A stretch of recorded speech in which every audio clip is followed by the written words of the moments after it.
I'm making myself do this. I don't know why I put myself through these things, but I'm doing it.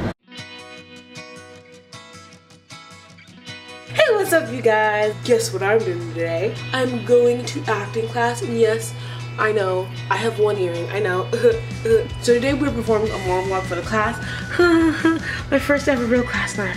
A monologue, yay. So in true Marie fashion, I found the monologue last night, partly memorized it last night. I don't know what is wrong with me. You guys need to help me figure out some way to move past this procrastination thing of mine, because I learned it last night. I have 40 minutes, I'm gonna practice it in the car for 40 minutes. That should be enough time for me to learn this thing. It's like 3 sentences or 4 sentences, so it's not too bad. It's a monologue from The Fault in Our Stars. But if you do a really good job today, they let you like upload it to different casting websites and stuff. I don't know how it's gonna go because, like I said, I learned it last night. Either way, I'm going to definitely upload it for you guys and perform it on my channel so you guys can see it. I'm very excited. It's The Fault in Our Stars monologue for Hazel Grace. I gotta learn it. I also gotta find my other earring. Gotta get a notebook and pencil because some of you guys were like, yo Marie, can you write down the stuff that you learned at your acting class and like teach it to us? And I'm like, sure, like this, I always do this stuff for you guys, so that's what I'm gonna do. Marie is out. Also, found my other earring. Also, my mom got a subscription to HBO for the newest Game of Thrones season. And guys, do you know what HBO has? Insecure. This amazing show by Issa Rae, my idol. I love her. She's everything I want to be. She's so gorgeous and so talented. She's an actor, producer, director, writer, and she has her own show. She has her own show on HBO, and bruh, it is going to be lit. I'm gonna watch this thing. All right, gotta go. I'm late. Hey you guys, so I'm back. I'm working the monologue for a little bit. I'm gonna take a break for like 5-10 minutes and then go back to it. Basically, if you guys are wondering what I do to prepare for my monologues, choose it. This one's easy for me to get the backstory because I've watched The Fault. Have I watched it? I read the book of The Fault in Our Stars, so I kind of get a really good sense of the character. I'm Hazel, I'm like 17, I'm dying, I don't want to be in this support group, I don't really talk a lot, this is my first time talking, and so I just kind of went, sat through, thought about where I was, the environment, thought about my character, who was she, and thought about the moment before, so I kind of made it so that way, because I don't really remember what happens in the movie, but for this monologue, I'm kind of like pushing her to say something and to contribute to the support group because she never says anything. I'll link the monologue down below so you guys can check it out. It's really cool. If you do it, tag me in it, send it to me. I would love to see it. That'd be super awesome. After that, I kind of go through the monologue several times and I try to understand the thought process and why they move from thing to thing. Like my acting teacher taught me, I need to find an arc.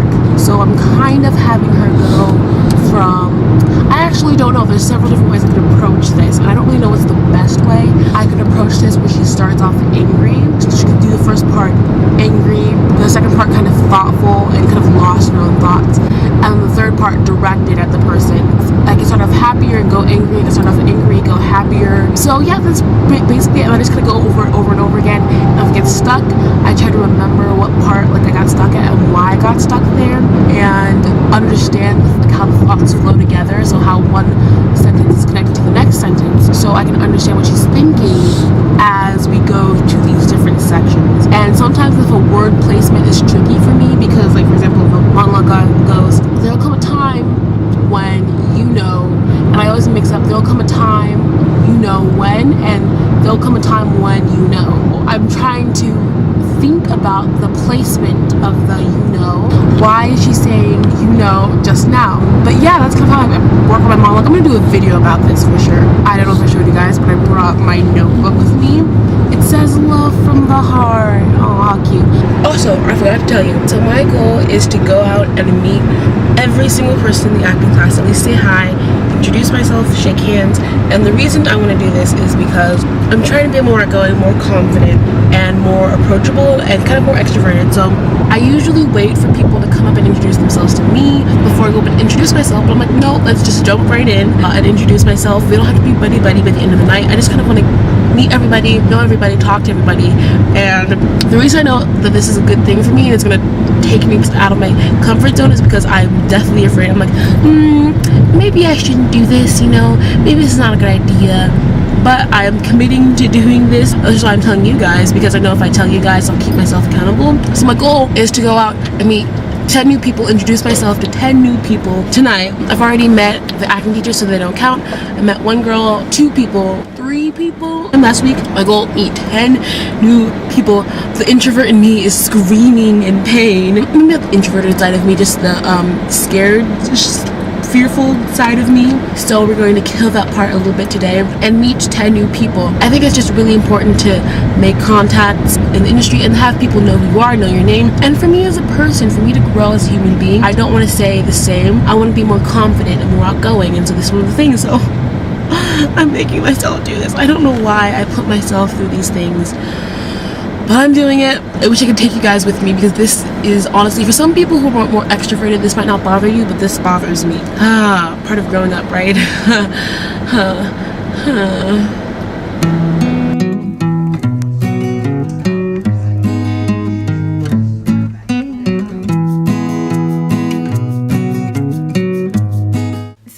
Basically, that's what I spent my night doing, watching people perform their scenes. I went and performed my scene. I was number 7. So from about the third person who went, I started getting into character, thinking. I would like go over my lines, because you could have your phone open and stuff. So I just kind of went over my lines. I'd be watching the person and I'd be like, okay, let me look down my lines and kind of go over my lines. I'd be going over them in the car. So that was the 6th person who went. I went to the kitchen, walked around, talked to myself. And so here's some of the things that I do when I'm talking to myself. It comes to preparing a monologue. I tell myself to let go of the situation and don't be afraid of failing. And I can't be afraid of what they think of me, because that's something that holds me back. And it will hold you back as an actor as well. I feel like, oh my god, what if I fail? Yes, fail. Failure is good. It gives people a chance to laugh at you and for you to grow. And that's what I've learned, is that failing is good. And that thing I'm trying to avoid, that, oh my god, they're gonna hate me. That, first of all, that doesn't happen. People don't hate you. It's just shocking, I know, because your brain makes it seem like, oh my god, I'm gonna die. No, you're not gonna die. It's just embarrassing and humiliating, but when you realize that you gotta accept the embarrassment and accept the humiliation, accept that it might come,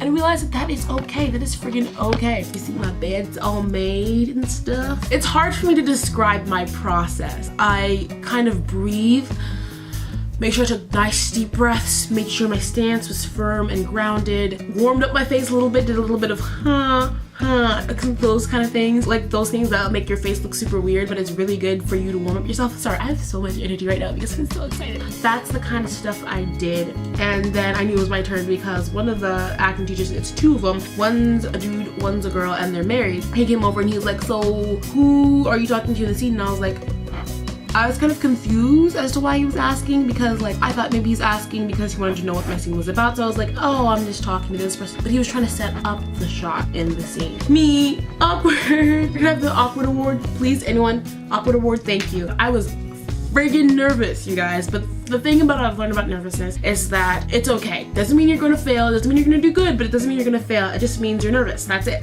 I went, I sat down, I breathed.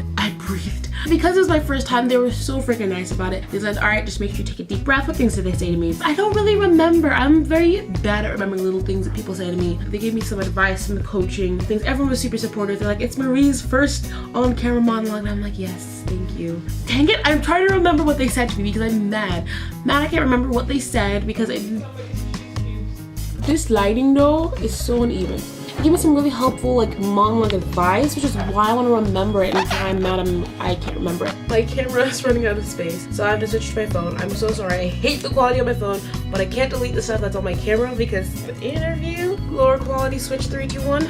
And I'm back. Before I tell you guys how the monologue went, I just want to kind of explain how nervous I was. Like, I understand and I'm present while being nervous, so I understand what's going on in my brain and I understand what I'm thinking, but I'm still effing nervous, okay? Like, I was so nervous. First of all, this is my first time performing here. I memorized the monologue. Basically, I memorized it in the car. I knew that they were gonna have things to critique about it that I wasn't expecting. Honestly, the weird thing though is that I didn't think about everyone watching as I did it. It was just the fact that I had to perform it. I don't know. It was just definitely something that was nerve-wracking for me. I want to be honest with you guys and be like, okay, the first time I did it, I actually thought I did pretty okay. Like, I actually thought I did pretty well. I remember what they said. They said that before I started the monologue, you need to take time to connect with the different actors. That way you feel like you're talking to the actors and not at the actors. Because that's the thing when people do monologues, they're just talking at a camera or at an actor instead of talking to to the person. At the end of everyone doing their monologue, you review your monologue. I actually thought I did pretty okay. This is what it is. Acting wise, that was one of the best performances I have ever done. With so little work, with so little preparation, it shows how far I've come in my acting skill. There's facial expressions, there's different dialogue that's said differently, and my character is believable, basically, more so than things I've done in the past. You guys can go through, click my monologue playlist, the link down below. You guys can see where I've come from. And for me, that monologue that I did today and what I've done recently, because I've been doing a lot more acting work recently, it really just showed me how far I've progressed. And I was like, dang, I actually have a little bit of skill. I don't know how much skill I actually have. My mom talked to me about this. I need to give myself credit. It is just really cool to see, like, yo, like, your girl can act. Like, of course, there were things they critiqued. She was like, okay, your basic preparation. Remember, you're dying in this scene. You're dying, Marie. Not like how teenage girls go like, oh, I'm dying. But no, like, you're upset, you're dying. And the things that you're saying in the monologue, look at it below. You guys understand what I'm saying? She's scared about dying and becoming oblivion. Being oblivion. She's scared about dying and basically no one remembering her, and she's kind of projecting it on this other person. They gave you this backstory and this context that really added depth. And then she's like, all right, just before you perform your audition, I just want you to repeat these words to yourself. I'm upset. I'm upset. And I did that, and I took all the things I was upset about myself and I added that to the monologue. And look at each of the actors, then look down, then start your scene, and really just take time to let the emotions bubble up and to feel the emotions inside of you. And just basically those simple critiques, like, that was basically it. Like, they didn't give like a whole long speech. Those few critiques really helped my performance the next time. It made my performance so much better.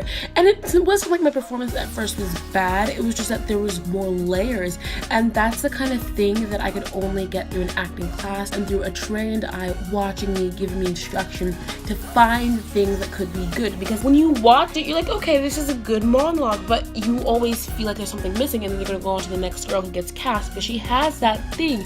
And that is what they coached me on, and it was like so much better. I'm gonna try to see if I can upload it for you guys because it was so good, but if not, you guys saw the clips, whatever. So that was what it was like. It was nerve-wracking, but it felt so good to be sitting there acting, being another person, and telling the story. It was the Fault in Our Stars, so that was a fun story, fun character to play, and I really felt like I did one of my best jobs ever acting in this. It was just so much fun to do, and just sit there and I remembered, I was like, this is why I like acting. And I think sometimes we only want to enjoy acting when we get a role or we get cast, but I'm like, I should treat every scene I do in this place like I just got cast. And that's how I should feel about it every time. So whether I get booked for a job and I get that recognition, they tagged me in a photo, or I just do it for an acting class, it should feel the same. And it felt so friggin' good, you guys.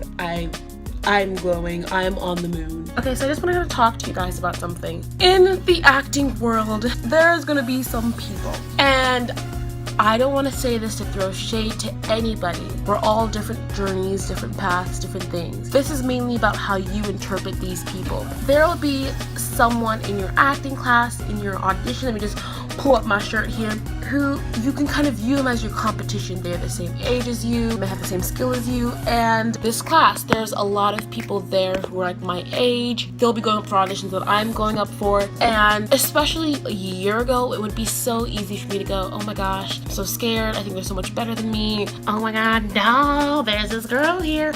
Oh no, what am I gonna do? Me as a person, I've realized that no one is really competition to me.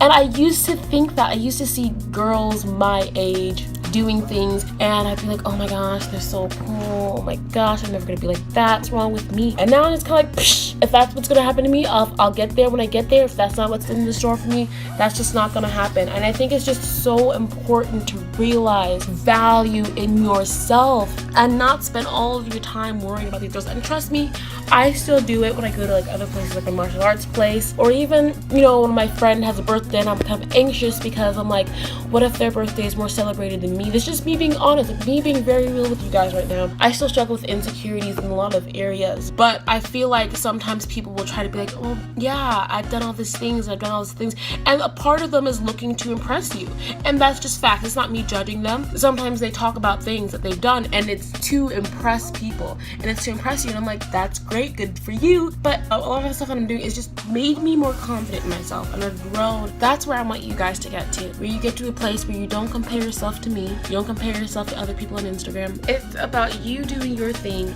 believing in yourself, focusing on you. And it's hard, and I know I'm trying to put this in a way that it clicks, because you hear this all the time. Don't compare yourself to other people. No one's you. You're unique and special. And I want to say this in a way that clicks for all of us, for me, for you.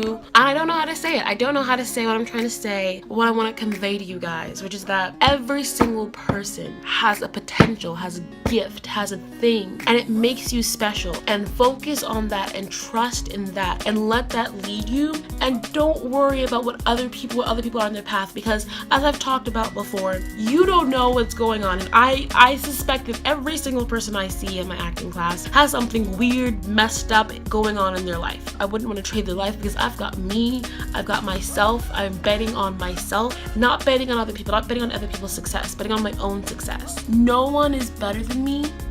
I don't care what they've done. No one is better than me, and no one is worse than me. Don't care what I've done. And that's kind of it. So this video is long enough as it is. I'm going to be making so many more videos. If you guys would like, you guys can check out the Instagram to my acting class. It'll be below. I learned a lot. Hopefully this video is motivating. So you guys get out there, do your thing, practice your acting, because once you get yourself sitting down and practicing your acting or your script or whatever, it's gonna be so much fun, and you'll progress so much more than you ever thought. Stay tuned, because on Sunday on my Instagram, I'm not sure about here, I'm announcing something super amazing. You guys are never gonna guess, but you guys can leave a guess down below. I'm super excited. If you please tell me if you want me to do more vlogs. You guys really liked the last vlog, so I'm doing more. Hopefully this helped you. Talk to you guys the next time. Ciao.